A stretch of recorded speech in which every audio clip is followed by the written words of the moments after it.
Fala aí, sete mano, beleza? Tranquilo? Aquele é o Kim Gel, né? De leve, pra gente poder começar. Módulo 8, módulo maneiríssimo. Gosto bastante, a Contra-Reforma. Semana passada a gente visualizou a Reforma Protestante, a Igreja Católica recebendo um ataque, e agora ela vai contra-atacar, ela vai se defender e contra-atacar todas as acusações que ela recebeu. Interessante observar que ela vai também propor mudanças internas e também ataques. De resto, padrão. Já sabe que clicando aqui na Gretchen, vai para o vídeo da Reforma Protestante. Então, para você poder relembrar, até porque para entender a contra, você tem que ver a reforma. Aqui está Luterinho, né, fazendo aquela brincadeirinha. Tá reforma no meu coração, tranquilo, beleza. Show. Vamos começar. O que foi a Contra-Reforma?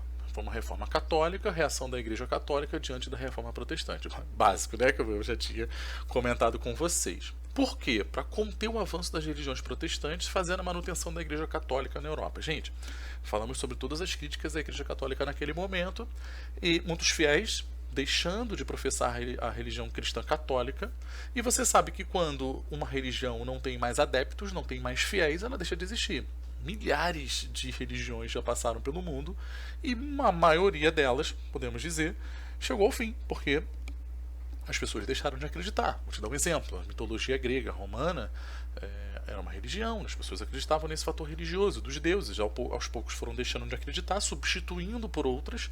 Por exemplo, quando a gente observa a criação do cristianismo, ela está muito ali próxima à questão do paganismo romano, da mitologia romana. As pessoas vão deixando de acreditar, vão passando para o cristianismo, beleza, foi para outra religião.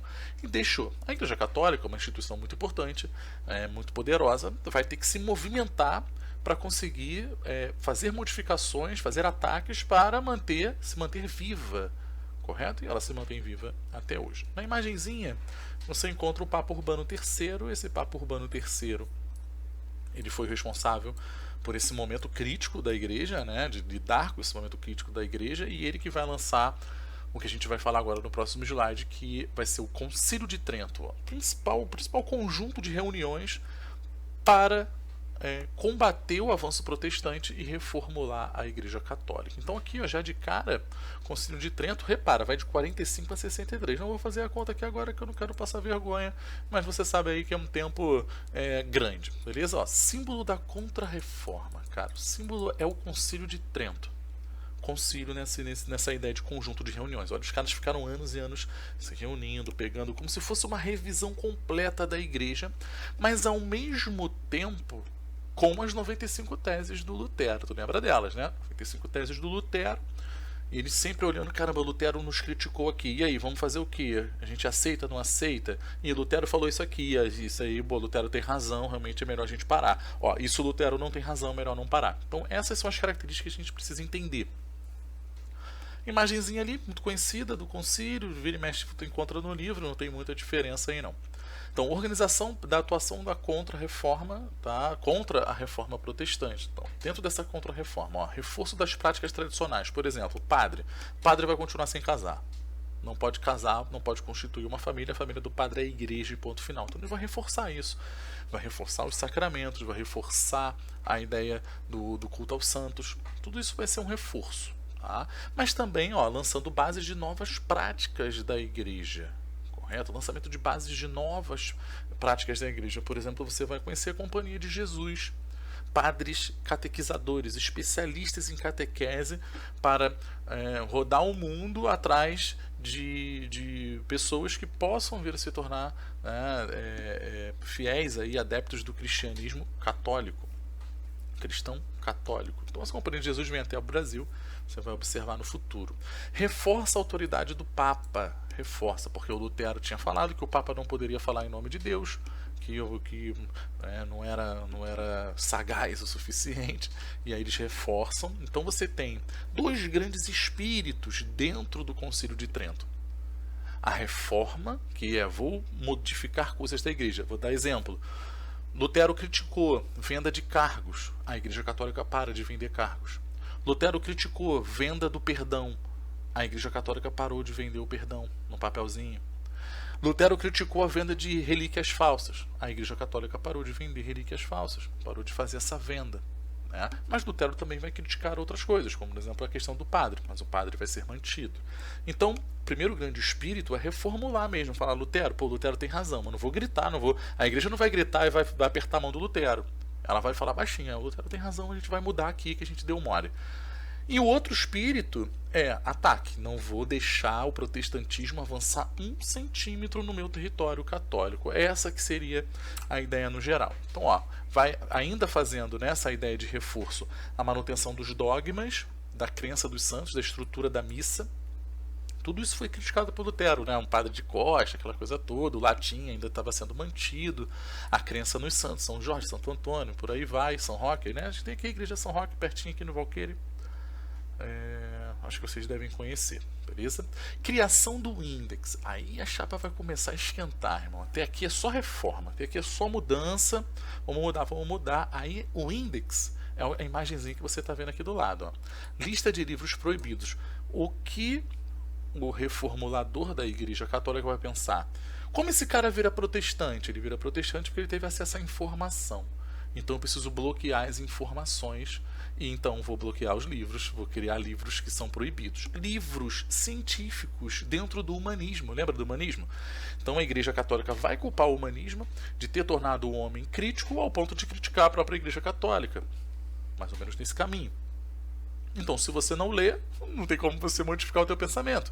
Então fogueira e livro sendo tacado, livro proibido. Mas, ao mesmo tempo, a igreja, entendendo que conhecimento é poder, ela vai pegando esses livros, vai guardando esses livros em bibliotecas, mas proibia que muitos desses livros fossem lidos pelas pessoas.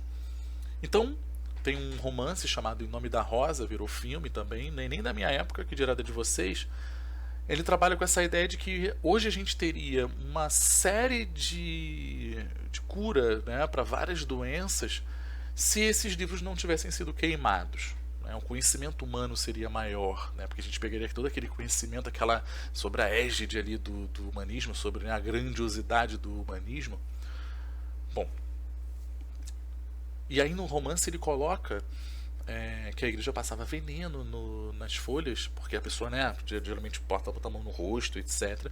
Mas não era um veneno para matar, era um veneno para criar um estigma, era um veneno para poder deixar a boca um pouco enegrecida, para a pessoa ficar meio cega com uma ferida, e aí ela ser apontada na rua e ter falado, ó, Deus castigou lá, olha o que fez na cara dela, Deus castigou porque leu um livro proibido, quando na verdade era o pessoal que passava veneno nos livros, né? Então assim, o índex complicou bastante nessa ideia. E aí vem, ó, a chapa esquentando, mais fogueira, meu amigo, mais fogueira. Pô, de vermelho tá estranho, né? Pô, eu coloquei um fundo vermelho. Acho que amarelo fica melhor. Aí, meu irmão, aí a chapa vai esquentar aqui, ó. Retomada da atuação do Tribunal do Santo Ofício, o Tribunal do Santo Ofício, ele era da Idade Média. Para pegar herege, para pegar bruxinha, né? Para pegar aquela galera ali, né? Os druidas, o pessoal com conhecimento meio de floresta, que estava assim, pagão, tá? Que era voltado ainda para as estruturas antigas religiosas. Agora eles vão reativar, mas não é para pagão. O Tribunal do Santo Ofício não é para pagão, é contra cristão mesmo, só que é o cristão protestante. E vai existir dos dois lados, tá? Do lado protestante eles também vão fazer esse controle em termos de Inquisição, mas é muito mais conhecida a Inquisição católica. E é nesse momento que muita gente vai parar na fogueira. Muita gente vai parar na fogueira. Mas num pensamento maior, as pessoas geralmente relacionam a Idade Média, fogueira, Idade Média, quando na verdade é na Idade Moderna em que a maioria das execuções por fogueira são utilizadas. Olha a Idade Média recebendo aí uma crítica, quando na verdade, coitada, ela não teve culpa. Então, meu amigo, é caça às bruxas, entre aspas. Então, num reduto católico, qualquer comportamento que destoasse, tá, que desse margem para que fosse criticado, Tribunal do Santo Ofício. Então vai lá você, tranquilo, chega lá na época, chega pro padre e fala, tu não gosta do teu vizinho? Oi padre, tô escutando uns barulhos estranhos na casa do meu vizinho, né? Ele não veio à missa domingo, tô achando estranho, sei lá, umas velas acesas, sei lá, às vezes correndo pela floresta, né? Aquela coisa de floresta. E aí o padre falava, tranquilo, o Tribunal do Santo Ofício vai lá saber qual é desse cara. Chegando lá é tortura, né? O que eles acreditavam nessa questão da tortura? Eles acreditavam que se a pessoa estivesse mentindo é porque ela estava com o diabo no corpo. E aí você infligindo dor àquela pessoa, expulsaria o diabo e ela poderia assumir, né, que é um bruxo, assumir aí que é um herege, ou assumir que estava professando a religião protestante, cristã protestante. Então é um período muito complicado. Eu recomendo a vocês um filme chamado As Bruxas de Salem. Se eu não me engano é esse, né? É isso. As Bruxas de Salem, onde algumas meninas foram julgadas. Aconteceram coisas estranhas na cidade e geralmente eles queriam pegar umas pessoas aí de bode expiatório. É interessante observar aí o filme, mesmo que ele verse aí ainda sobre um período um pouco anterior. Tá? Então, já sabe. O primeiro grande espírito da Igreja Católica na reforma que eles vão empreender eu vou voltar atrás em certas coisas. Proibição da venda de indulgências, cargos, relíquias sagradas. Eu vou mudar, eu tenho que mudar, senão não vai dar. Criação de seminários. Agora o cara, para ser padre, ele tem que estudar. Hoje, um ser humano, para sair padre, ele estuda de 8 a 10 anos. E mesmo assim, às vezes, ele nem se forma, né, como padre. Mantém o celibato, não pode criar família. E vai ter um apoio das ordens religiosas às grandes navegações. A Companhia de Jesus vai estar ligada às navegações. Olha aqui, no quadrinho aqui embaixo, criação da Companhia de Jesus, ordem jesuítica, soldados da igreja, né? Missão de expandir a fé, levar a fé. A igreja pensa, se eu estou perdendo fiéis na Europa, então eu vou arrumar fiéis em outros continentes. E aí vai fazer também uma ajuda na questão portuguesa, na expansão marítima, e vai junto com eles também, dos espanhóis, também vai junto. E aí não é à toa que a América é conhecida como um continente cristão, como um todo, justamente devido a essa atuação desses europeus quando aqui chegaram, né, catequizando indígenas, aquela coisa toda. Bom,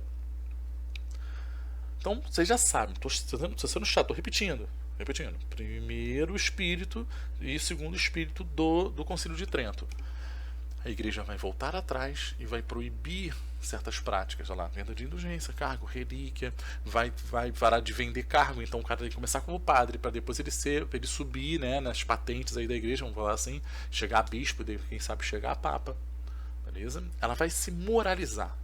O primeiro espírito é moralizante. A igreja vai voltar a tentar ser uma instituição muito mais religiosa do que estava sendo em relação à política e à parte econômica. Ela passa a não ligar tanto para essa área e vai mergulhar mais na questão religiosa. E a segunda, meu amigo, é guerra, é briga, é índex, é fogueirinha, é inquisição, é tortura, e vai para cima da galera dessa forma. Então esse quadrinho aqui resume muito bem. O Concílio de Trento estabelecendo medidas, né, para expandir a fé. Aí você tem o Papa sendo reforçado. O índex aqui, livros proibidos, são mantidos os sacramentos. Inquisição, fogueirinha. Depois tu dá uma olhadinha, né? Tu vai estar aí com os slides. E ali depois, os jesuítas. Para a gente começar a finalizar, expansão marítima no contexto da Contra-Reforma. A ideia da expansão da fé. Levar a fé a outros continentes. Mais cristão, mais dízimo, mais a igreja consegue se manter viva e ela consegue pegar essa lacuna de resposta tranquilamente. Quem vai sofrer no meio desse caminho? Os povos nativos, que o cara às vezes, né, não quer virar cristão, mas ele vai ser obrigado a virar cristão, principalmente o indígena aqui no Brasil, que se ele não virasse cristão e vivesse numa missão jesuítica, né, numa fazenda de padres jesuítas, ele poderia ser escravo, né, da lavoura. Então, para fugir da escravidão, às vezes virava, né, cristão, súditos, aí visto como súditos e fiéis. E também porque Portugal estava muito mais interessado no tráfico negreiro, ganhava mais dinheiro, a igreja também ganhava muito mais dinheiro com o tráfico negreiro do que de fato com a escravização dos indígenas, que precisavam ser catequizados. Essa que era a ideia deles. América principalmente, mas também padres jesuítas, né, chegaram até a Ásia e também na África. Tranquilo, beleza? Tá? Agora você já está vendo aqui o nome, já falei várias vezes. Companhia de Jesus, Soldados de Cristo, catequizar nativos, educação dos colonos e difundir valores cristãos e da cultura europeia pelo mundo. Então aqui o indígena, bota a roupa do indígena, hora para acordar, hora para comer, hora para dormir, hora para rezar, né? Abandona os deuses antigos. Então é um reforço desses valores cristãos, ao mesmo tempo que ele vai se tornando cristão, pelo menos publicamente. No íntimo não se sabe, né? Então, por exemplo, a gente pode observar muitos escravos negros que fingiam mesmo terem se tornado católicos, mas na verdade ainda professavam religiões da sua terra-mãe lá na África, da África, ou que veio, né, ou que chegou da África. Poderia acontecer também com os indígenas, mas aquele processo não é muito forte. Mais para frente você vai ver como no módulo mesmo de expansão marítima, chegando os portugueses, você vai ver como os jesuítas atuaram até serem expulsos depois do Brasil. Bom, finalizou, tranquilo, praticando aprendizado, aplicando conhecimento. Vou terminando por aqui e a gente se encontra no Hangout para tirar as dúvidas e fazer a correção. Valeu, beijo.